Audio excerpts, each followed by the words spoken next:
Have you ever played the what if game? What if I could have done this? What if I could have done that? What if I would have had my gun? What I would have done? I have put myself in this position in my mind many times to say, what if if I would have had my gun, what I would have done. And I've put myself in my mind imagining jumping out of the car, taking a firing position and firing back into that Cadillac to where it wouldn't have been able to have gotten away. And I would have shot back and hit one of the assailants that shot Tupac. Whatever would have happened. And I continue to play it, not consciously sometimes do I play it. It just comes to mind and it just runs through my mind when I think about Tupac.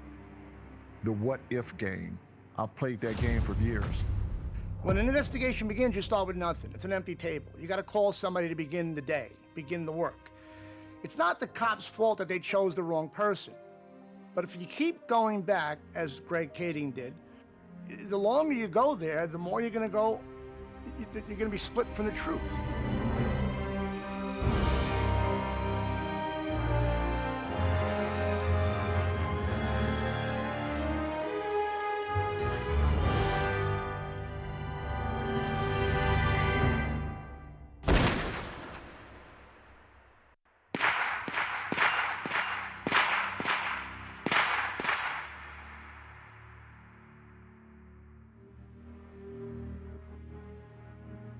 A multi-state drug ring with ties to multiple gangs and a Mexican cartel busted up in Memphis. We're talking about 22 people were indicted this morning.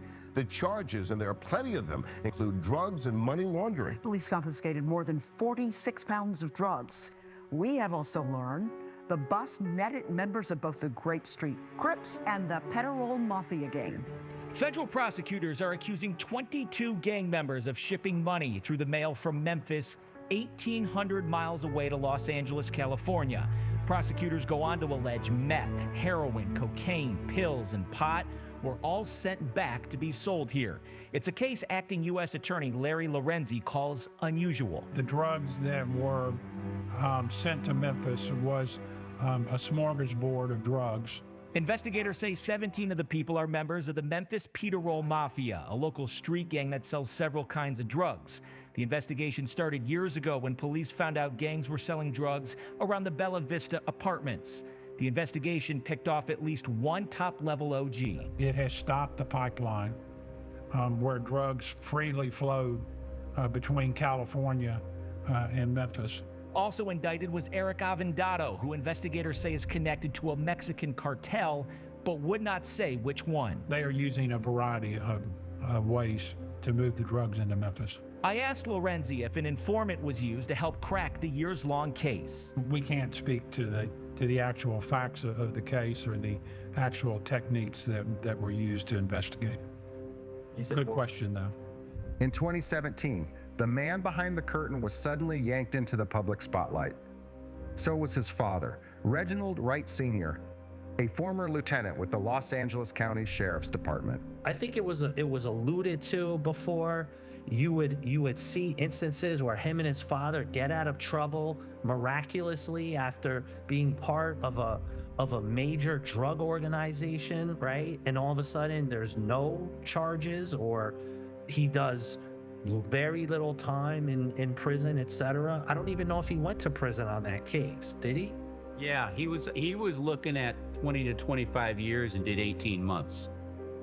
Okay, well there you have it. So I say that to say it still is pretty astounding to this day, and it still boggles my mind because I think, knowing that he worked with the FBI, knowing what you've been trying to put the pieces of the puzzle together with Tupac, I think that's an important piece of information to understand, because what I tend to see, and you've seen this historically, is when people are working with the FBI as informants, they sort of get this godlike complex. Look at Whitey Bulger. There's so many stories of FBI informants being like, well, I kind of have a free pass here to become a gangster in a way, because there's this sense that the FBI is going to protect them. I'm not saying that this happened in Reggie's case, but I could see his idiot brain being like, oh, well, I'm in bed with the FBI. I can fucking, be carte blanche here in the crimes I'm committing, or the sinister aspect of what I want to do. And maybe he did get away with some shit. I don't know. I don't have that answer. Here's one way to look at the potential that a cooperator has out there. Reggie Jr. and Sr., they were federally indicted, get a very, very short prison sentence. Look at Sammy the Bull Gravano. He admitted to 18 murders, I think 18 or 20 murders, but gave up all this information to help the Fed finally get John Gotti, and he had to be willing to testify. That goes to show you that if you've got the right information and the government wants it from you, it's a pretty good bargaining chip. So my point is Reggie, just because he's a 5-year police officer, did 5 years at Compton PD, does that help open the door a little bit to say, yeah, then maybe we should sit down with this guy? No, what you really are going to do is, between that and understanding his background and the people he rubbed shoulders with and hung out with, and the kind of position he had at death row and the people that he knew there, does this guy have potential information? Yes. But you also have to understand, he had ulterior motives while he was working at death row. So you can't just accept everything that he says as being truthful. You've got to corroborate it.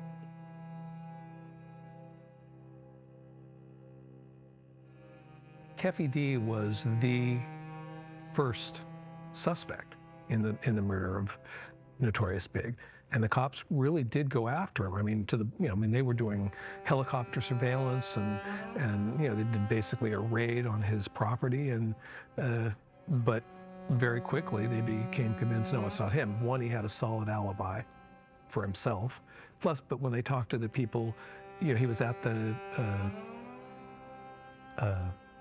Peterson Museum that night, and Biggie's entourage says, he and Biggie were like on friendly terms. They were hanging out, talking.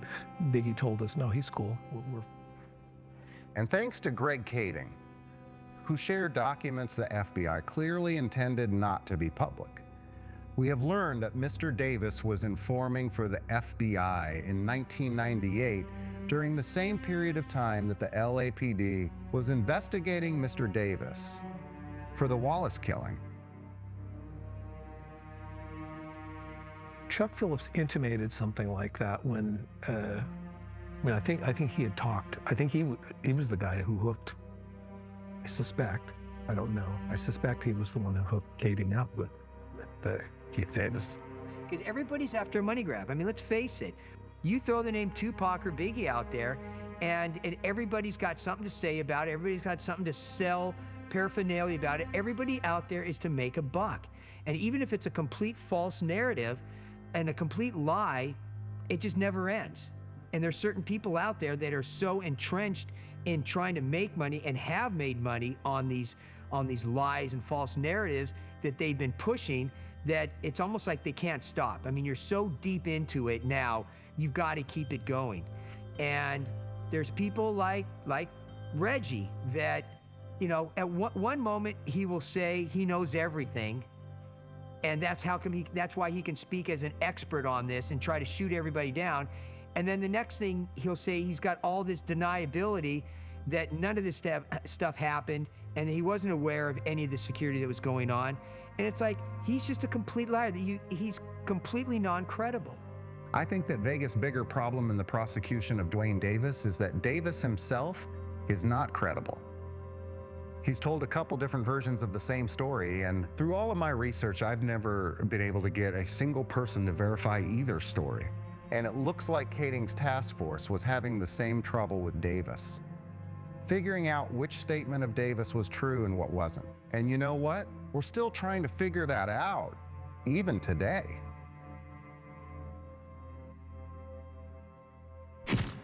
I came on that Thursday That Thursday? Yeah.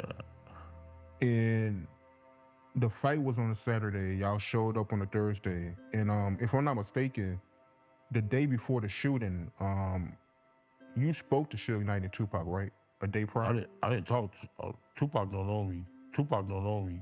Tupac don't know me. With Tupac? Yeah. Okay. Because we had seen them the day before.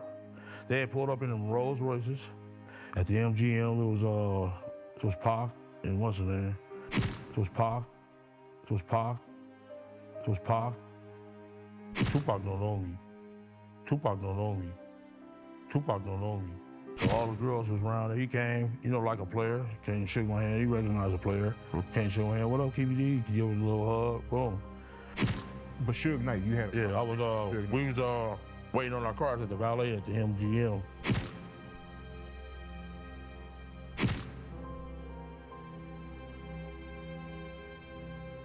And they pulled up and they Rolls Royces.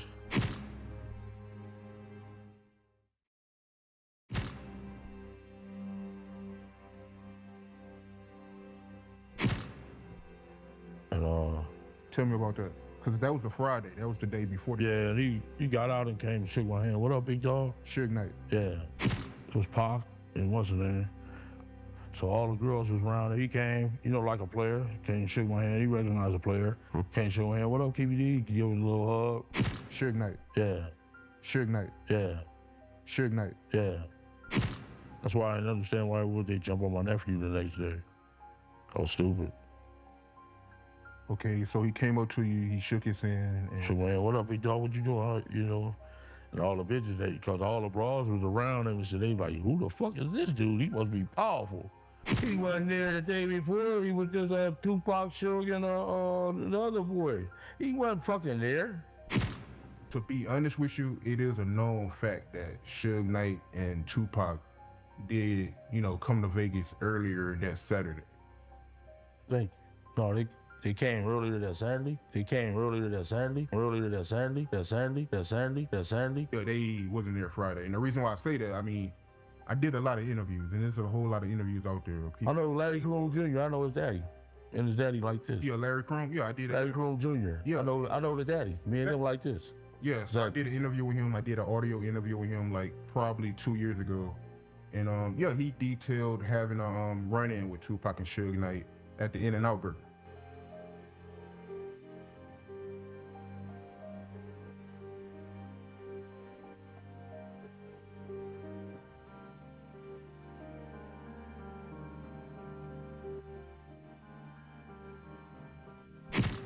Went from the Rolls Royces over there to them Hot Wheels. Right. The pretty ass, that was Bentley Auroras back then. Pretty motherfuckers, looked like Hot Wheels. Yeah, so I ran into him the day before. Okay. Okay. Day before. Okay. I think it's incredibly deceptive to know Davis got jammed up in a lie and try to cover it up with very specific editing. It just shows they will do anything to keep that narrative alive and in the forefront. In our last interview, you said that you ran into Suge and Pac the day before the incident happened, but people were saying that everyone actually was there. Everyone flew in the day of, so they weren't even there the day before. Okay. It could have been the fight before, if I'm not mistaken. I'm getting older now. It could have been the fight before this fight.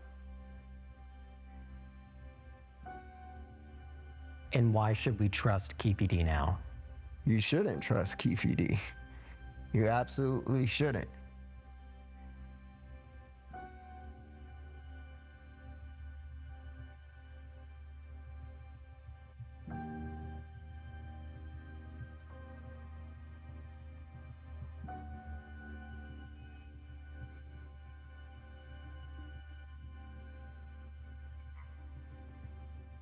And now we're here in 2023, and Mr. Davis is being charged with murder in Las Vegas. And so you ask the question, why now? Because nothing has changed. The Orlando Anderson, Keith Davis narrative has evolved, but it still is the same pieces and the components. And in fact, they've even changed who they believe the shooter was. It's no longer Orlando Anderson. They've moved the goalpost yet again and charged a guy by the name of Big Dre with being the shooter.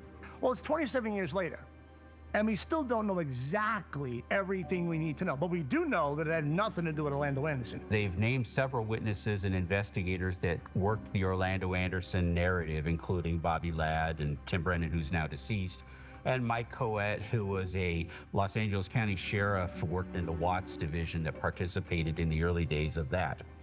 What I don't understand is that now you have Mike Coet, who is one of the investigators, saying that Greg Kading is basically a liar. You have Greg Kading now going on YouTube videos saying that Mike Coet is a liar. And what they don't understand is that they're actually literally tearing this case apart for the Las Vegas prosecutors, who must be irate. And that puts you in an interesting position because you really don't know which one to believe. I mean, you got the guy pitching the Orlando Anderson narrative, you got the other guy pitching the Orlando Anderson narrative, then they're calling each other liars. It's a nightmare for any prosecutor, and it's a nightmare for any detective. That's why you gotta have a little bit extra on these cases. You gotta have you gotta have that smoking gun and able to present that case to a jury. Do you foresee a prosecution in these cases? With all the different clues and different theories that have been spoken about over the years, it will be a nightmare in trial. So that's why you almost need a smoking gun, so a judge can take a look at that and say, none of this other stuff is relevant, we're sticking with this. That's what they need to do, is streamline it. But right now, I believe prosecutors and police, and both Las Vegas and LAPD, I think they would love to have this thing solved, but it's a discovery nightmare. Basically, at this point, again, I'm just looking at the evidence that's been provided to me. I could walk in there right now and say, not guilty. It ain't there. There's nothing there.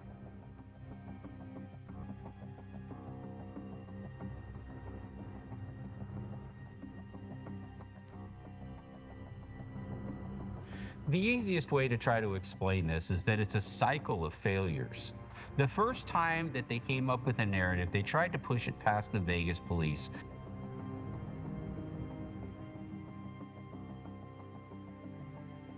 Every time the Tupac Shakur investigation has been restarted by a different team. First, the original investigators in Vegas, then the Wallace investigators, then the Greg Kading investigators, and then finally the new Vegas investigators.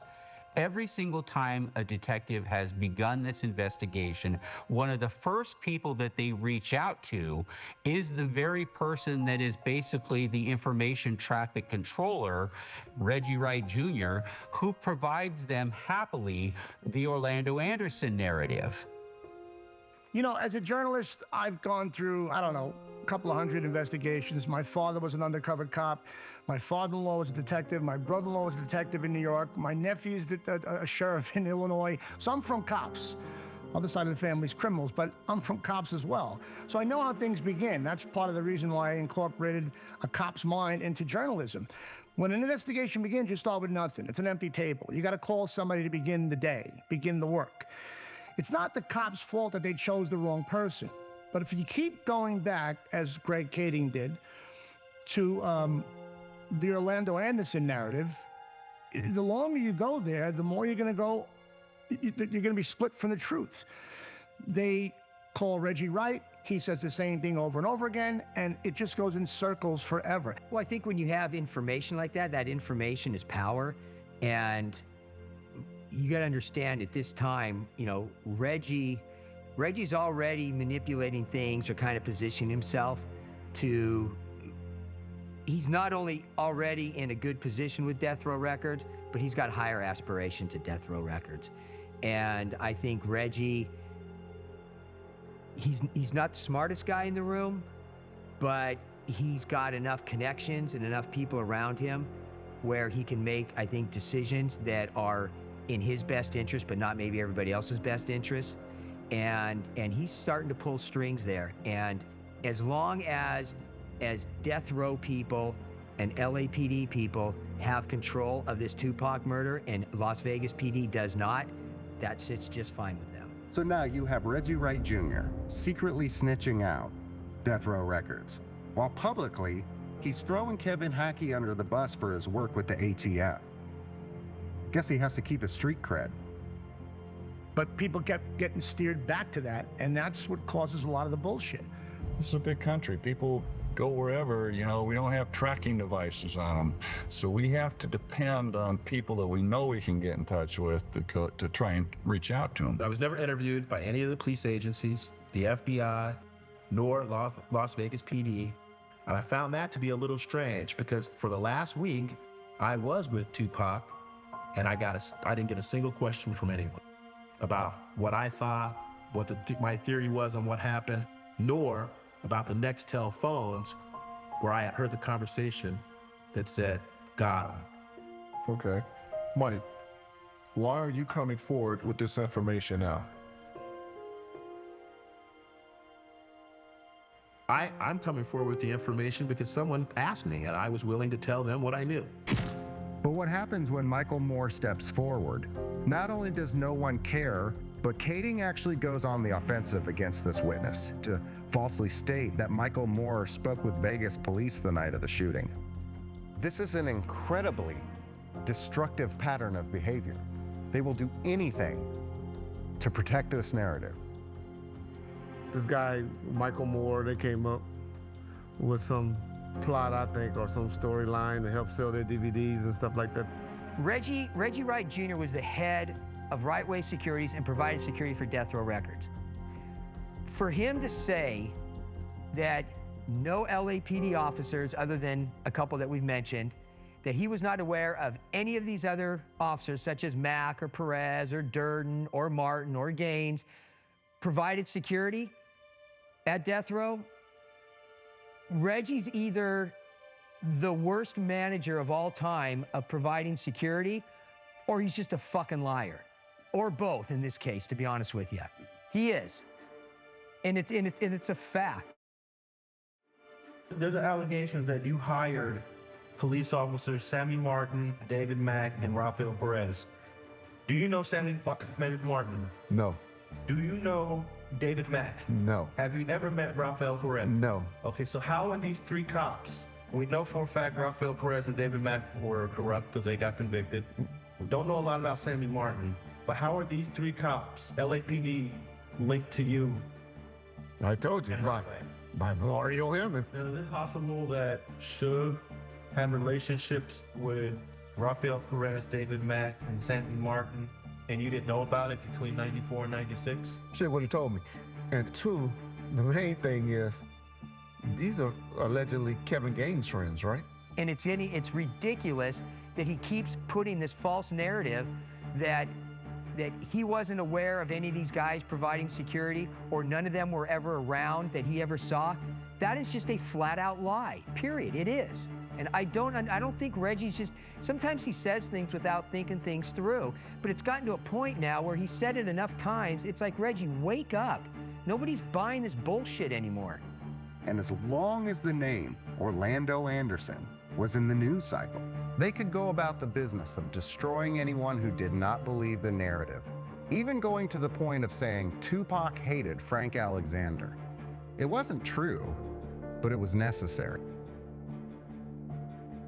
I would like to address a interview question that Reggie Wright did on allhiphop.com. Reggie made a statement that Tupac didn't like Frank, that Kevin Hackey was the main bodyguard and he liked Kevin Hackey more than he did Frank. Well, I could do a whole story on that answer right there for Reggie. First of all, nigga, let me tell you something. I was the main bodyguard. That's first of all, okay? You're the one that called me, and I'm speaking directly to Reggie in this here.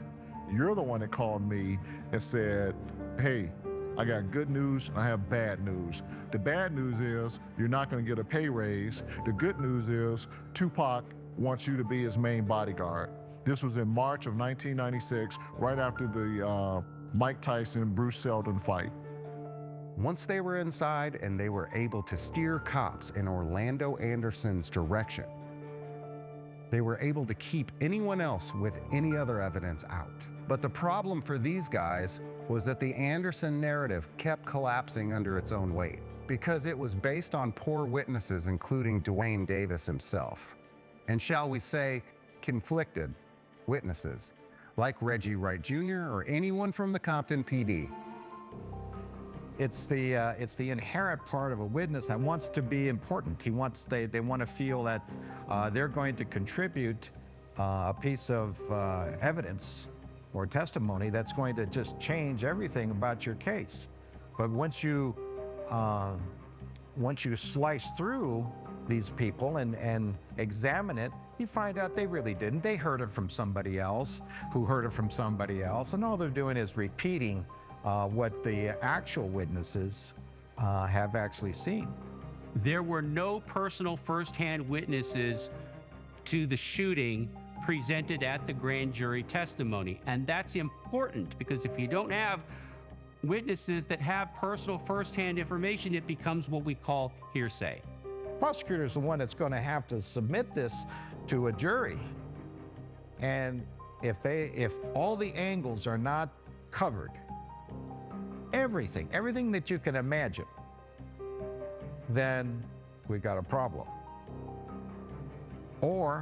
And if the evidence is not credible. A lot of people believe that a narrative becomes more powerful because more people say it, and they add more detail over the years, and it evolves. It becomes much more complex, so therefore it must be true or it must be real. Well, if that's the case, then Santa Claus must certainly be real, because even in the early days of Santa Claus, it was a very simple narrative. There was a man who gave gifts to kids, then you got the reindeer, then you got Mrs. Claus, then you got the elves, and then you have this whole detailed story about Santa Claus. But at the end of the day, is it true, or is it just what a lot of people are saying?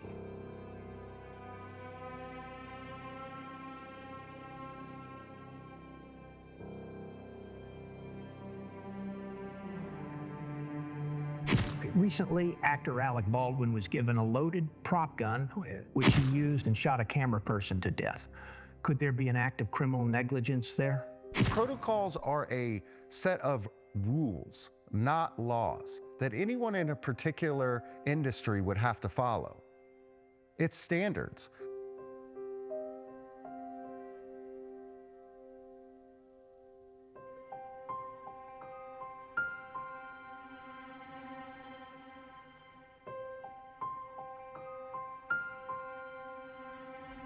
Did she load the weapon? Yes. Did she check what she was loading? No. Why? Well, in her own words, she didn't need to be shaking the dummies all the time. Did she check after that? No. Have her concerns changed? No. Here's what she says. This whole thing has been a character attack on her. I'm not a monster. She and another are talking about how much of Hannah's life they could take up, and that this is messing up her modeling career. And what does she say about the death of Helena? Hannah is dismissive of the judge talking about someone dying as a result of her actions. Hannah says that people have accidents and people die. It's an unfortunate part of life, but it doesn't mean she should be in jail. I did not hear you take accountability in your allocution. You said you were sorry, but not you were sorry for what you did. You were sorry for it and hope they can find peace. So why would someone in protective services not be held to the same standards? Did you know it was dangerous in Las Vegas? Yes. That's what I was doing. I went to MGM, saw that shit was hectic and all that. Did you check to make sure your bodyguards had radios and were appropriately armed? No. When you make all your guys work unarmed, it is a bright red flashing warning light that you need to turn to your client, Tupac Shakur, and say, hey, Tupac, this plan is bullshit. It's like they're setting you up to be killed. It could get you killed. I refuse to do it. Did you even understand the tactical disadvantage your staff had in Vegas? No. And what was your excuse? I've never had a bodyguard assignment. Everybody always say, you're a security, but I was always with you, making shit happen. Did he check in with his security staff after the fight or Knight's house? No. Have his concerns changed? That would be a no as well. Here's what he says. So that's why I'm here to defend it and say, hey, yeah, man, I might have been neglectful, but I wasn't intentional. But Tupac Shakur was dying. His date was written on the wall for September the 13th for him to die. I'm gonna be honest, Tupac called, cussing, going off. That was the last thing Tupac ever said. Nigga, I'm gonna spank your ass. Say another word. I promise you, I want you to.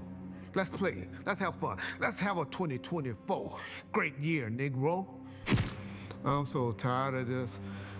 I wish I was fired. R.I.P. That's what they gonna be saying. You come fucking with Reggie. R.I.P. I did not hear you take accountability in your allocution. You said you were sorry, but not you were sorry for what you did. You were sorry for and hope they can find peace. The word remorse, a deep regret coming from a sense of guilt for past wrongs. That's not you.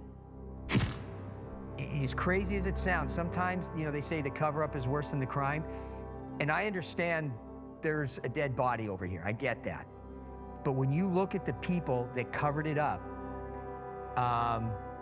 it's beyond comprehension. And I know people say, oh, Phil Carson's crazy. This is the biggest conspiracy theory.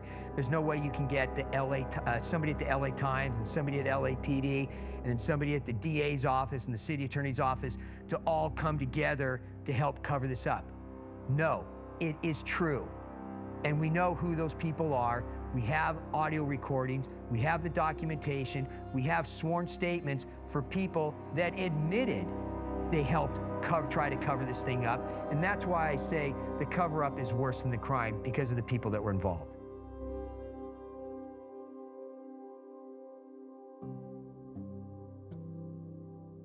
We're coming to full circle now. I don't think we're ever going to hear every single detail. That's impossible. Just like with the assassination of John F. Kennedy, we're never going to know exactly what happened. There's a few suspects out there. There are a lot of people that gained from his death, but there's going to be instances where you will never get the full story. You're just going to get bits and pieces, and you're going to have to be satisfied with the bits and pieces that you get. When Hit 'Em Up came out, you got the feeling that things were about to get more explosive. Things were starting to happen. I was at the Source Awards when they booed Snoop and the guys from the West Coast, and Snoop gave them some shit in the audience. You booing Snoop Dogg? You don't have no love for Snoop Dogg? And I said to my date, we got to get the fuck out of this place right now. Someone's going to pull some gun out. We're going to get shot up in an accident. And we left. Nothing happened, but it got popping. I think that's when things really started to get out of control. These guys got such huge egos, and it's not even them as much as it is the people behind them, these also-rans, these guys behind the big guy, telling them they can't be dissed this way. It almost reminds me of De Niro egging on Joe Pesci to shoot Spider in Goodfellas. You can't talk, I can't talk to you like that. They got a lot of those guys in their ears. And I think that most of the time these guys could settle things outside of music. But once you start settling things on the airwaves, it gets messy. It gets really messy. People die. It was at night. I believe I was in bed, and I got a call from Daryl James, the owner, and he told me what happened, and I was, and I was just shocked. And I was, it was sort of like, oh, damn, because the way things have been going with Tupac, because he was so explosive, because he was so controversial, because he was so confrontational, I was nervous for him. I was nervous that something like this would happen. I had actually gone to talk to an elementary school, and the teacher made the kids write me letters to say thank you. And in one of the letters from one of the kids, they said, be careful. But he was magic. To me, the cats who were the biggest ladies magnets was Denzel, Big Daddy Kane, and Tupac. I've never seen anybody draw women like those three brothers, ever. There's just no question that he was taken. You know, he was taken, like so many people are taken. Biggie was taken. You know, who was responsible for taking their lives? I don't know, but God knows. I don't think he would not have been the wild, the rash young man. That's your youth. He's 20 years old. 20, you know, you put that aside, and it would have had all of that experience to push him far. You know, he would have been that, you know, push him far. No telling what he would have done. I know it wouldn't have, I don't believe it would have been, 37 rapping, because his mind, he got bored too easily. You know, just because he was, you know, might not have done the 2 movies, but he would have done and maybe moved on to something else because he got bored easily. But the movies, I think, because he really wanted to do that. I just get the feeling that after that first shooting, his life took on a different perspective. And I think he wanted to get as much music out as he could. I don't really picture him being a slave in the studio. I think he had that much to say. I don't know if you've ever been on death's bed or been ill in a hospital and doctors give you some bad news that this could go wrong, this could go sideways. It takes a lot to pick up a pad and pencil and write to people you love. I've done it once. It's a lot of work. To do what he did in the studio and really spit out so much about himself dying and all the things he saw ahead of him is remarkable. You know, we lost so much more than just a great rapper. We lost a magnificent person and a beautiful soul, really. We never really totally counted him out. We just kept running articles and photos, whatever we had, because we were hoping that maybe he wasn't really dead, that we were going to hear from him. We actually did think that there was a chance that he was still alive. The one thing I can say about Pac is he never lived his life as a lie. Sometimes I wish he had bent the truth a little bit to soften the edges so he could still be with us, you know. But I just think we're all fortunate because we had a chance to know Pac, you know, and he left us a legacy. But I still believe that he and Biggie both prophesied their death because they talked about dying and they glorified it and they promoted it and death showed up. The biggest thing that's bothered me about this case is that this case has been surrounded by death. And the problem that I had with the death surrounding this case is that none of it needed to happen, but it did.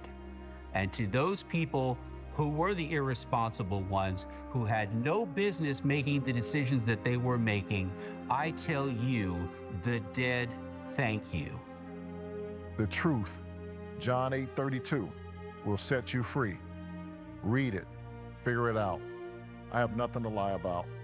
I'm doing for my friend, for my brother, what I think he would have done for anyone else and stood up for in his belief. People accuse Frank and me to a large degree, you know, of capitalizing on They that. accused his mother also. So let's forget that. They said the same thing about his mother, about capitalize and exploit. So that's neither here nor there. He was what he was, and he was a commodity in his head. He was the best that we had in terms of the ability to make money. And the documentaries and all of that, here's the thing. The good people do it and the bad people.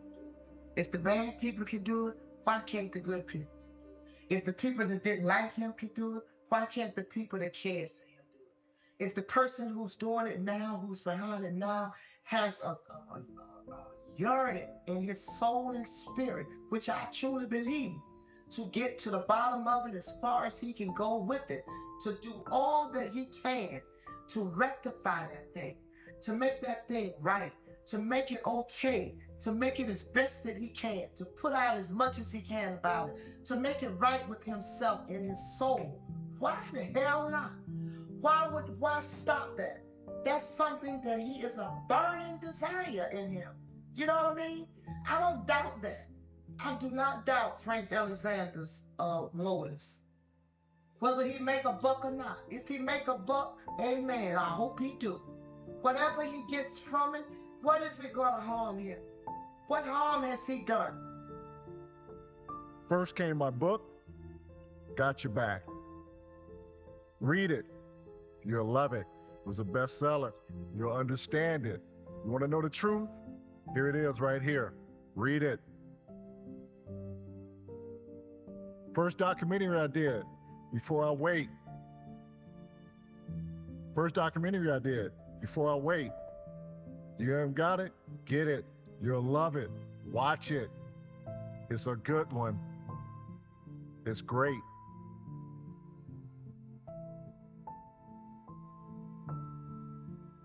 Tupac, Big Frank. Tupac, Big Frank from Before I Wait. Get the DVD, Amazon.com. Most of your other retailers, look for it, you'll find it. Tupac assassination. We got it. Conspiracy or revenge. This is the one. Get it. You'll love it. Pop will said you're a punk for not doing it. You're a punk, Frank. You was dead for not doing it. Why wouldn't Frank think that what his bond was Pop was his bond? What he felt from Pop, how can I say he didn't feel it? He hasn't shown anything to the contrary. I don't know anything different from Pop, however that was. Frank came to his mother, asked permission every time. I got your back, got that, saw it, could I do it, that, read it, whatever. She never said I don't like what he's done. You know, he came to his mother. He became a Christian. He changed his life around. It affected him in his spirit. I don't have, what can I say? When Pac died, it hurt me a lot because at that time of his death, I had gone through other deaths as well. And you were absolutely right. When we close our eyes, we're not guaranteed to open them the next day.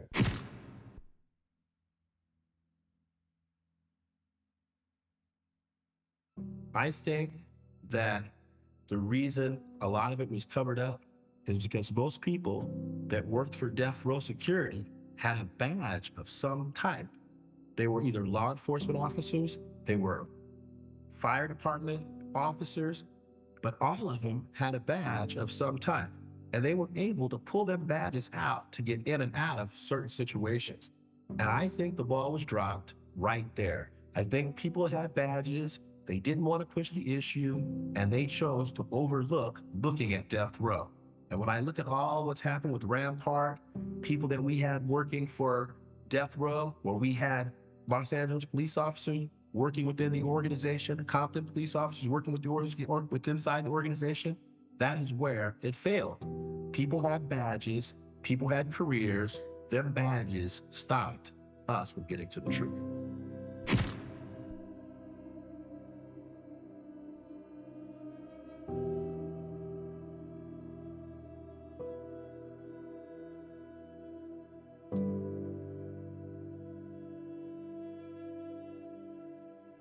Yeah, one thing that always struck me odd was, because I went back to New Jersey and I talked to the detective and actually got his entire case file, is Tupac's... Was that in Eufaula? Eufaula. Yeah. He was there in Vegas, and I think it's his mom that had to, kind of helped raise Tupac or something like that. Yeah. He stated that he was an eyewitness to that shooting and knew who shot Tupac. And I said, we need to talk to Eufaula, but we don't know where he's at. And they said, yeah, we'll set you up with it. He goes back to Jersey, and like a couple days before the police are gonna come out and talk to him, he gets killed execution style. Well, next thing you know, we're getting notification from, I think it's in Orange, New Jersey, if I remember right, that he's been murdered in a housing project or something like that. And they did a full investigation on that. And I remember I talking with the detective, and he gave me his entire file on that because they don't know who did this execution on him.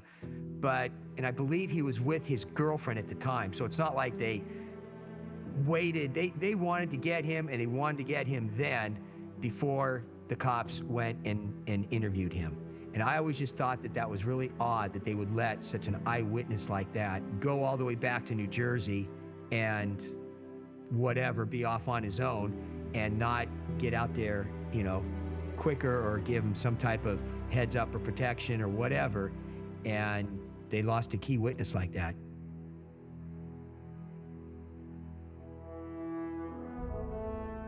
I think it's the journalists who are going to end up solving this case, because the police departments aren't putting the effort in to, first of all, they're not listening to people. There are witnesses out there that the police never interviewed. And of course, RJ has interviewed quite a few of those witnesses that have never been interviewed by the police department. And so what we can do is force them to do it by coming up with the information ourselves. I think we were blessed with Russ.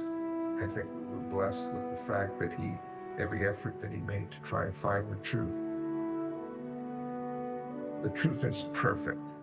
And unfortunately, that's the essence of investigations.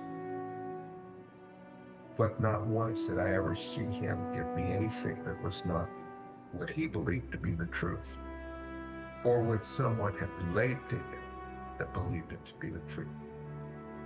We can all make mistakes, but Russ did everything in his power to do it right, because he was a pro. I think it's sad that he's not around. I think Russ died when he was pretty young, and I think he could have continued to offer information and leads with all of this stuff. I answered the phone. It was my brother-in-law.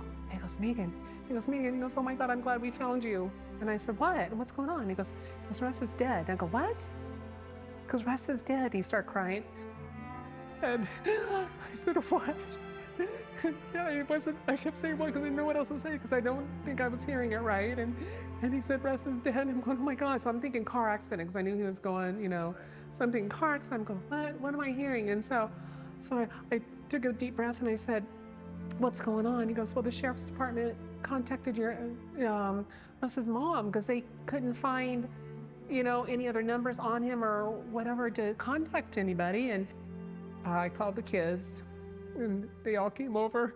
Well, Jennifer, she was in Texas planning her wedding, going to school full time and planning her wedding. And this is August when this happens, August 19th when Russ passes, and she's getting married in October.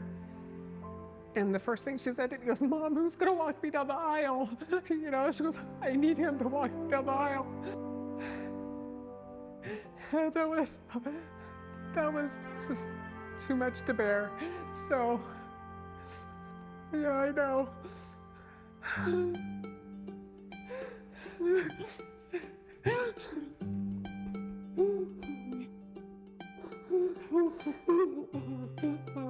We never got to do this, did we? Oh, I'm glad we did.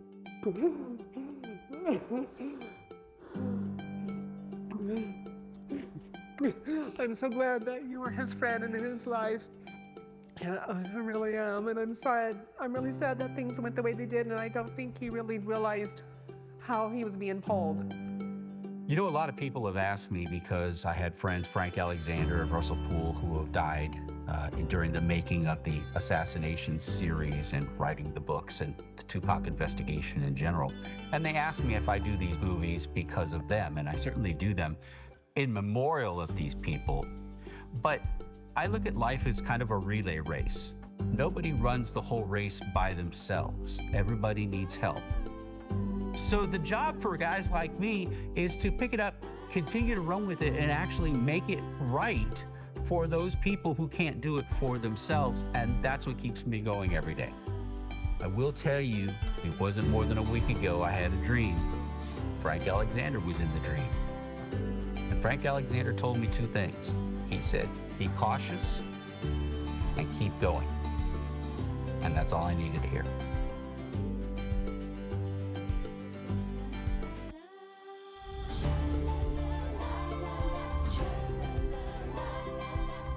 See, RJ, this is what we get for you not being here reading the questions to me so I can just answer them. So yesterday we did this interview and it came out like really good. And today it's gonna come out like crap because it ain't gonna be the same motivation. It's not gonna be the same dialogue because it was not scripted. It was live. I've already tried to, I had my positive mental attitude all built up for like a week. And I lost it after yesterday when you said the mic was off.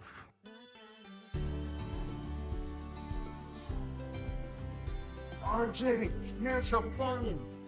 Listen, remember I told you the phones were there.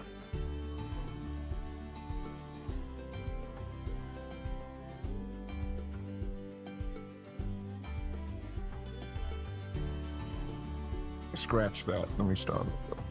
Okay, RJ, just disregard all of that, okay? Because I'm looking at Rick and we're trying to figure this out, okay? Are we working? Okay, we're working. Okay, here we go.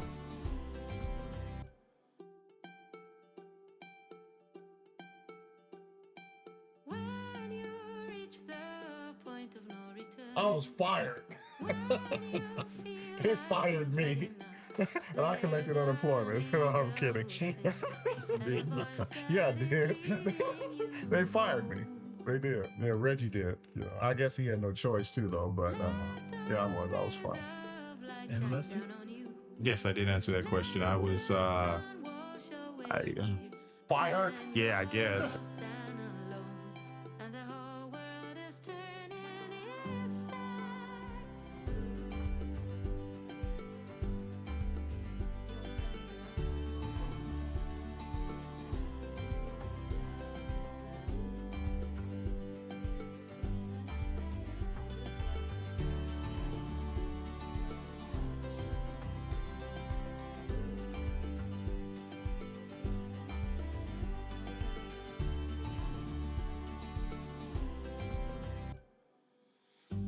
I'm out.